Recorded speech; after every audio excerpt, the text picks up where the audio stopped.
Welcome to AccuQuiltable Block Maker. In this tutorial, we'll walk you through the steps to save your quilt block, whether you want to edit it later or use it in a quilt layout. Let's get started.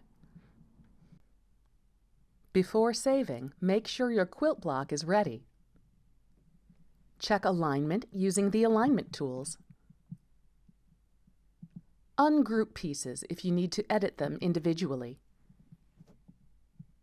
Apply colors and fabrics to visualize your final design.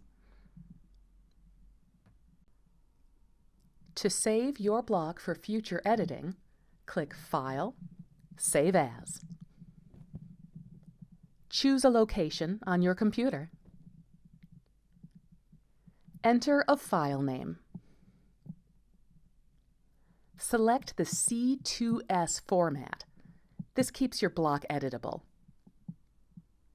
Click Save. To save a block to your library to use in other functions like Fill with Block, save as a piece or block. Reference the piece or block tutorial. Reference your manual for specific piece or block requirements.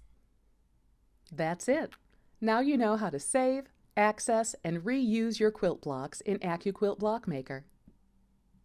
Want more quilting tips? Visit AccuQuilt.com for tutorials and inspiration. Happy quilting!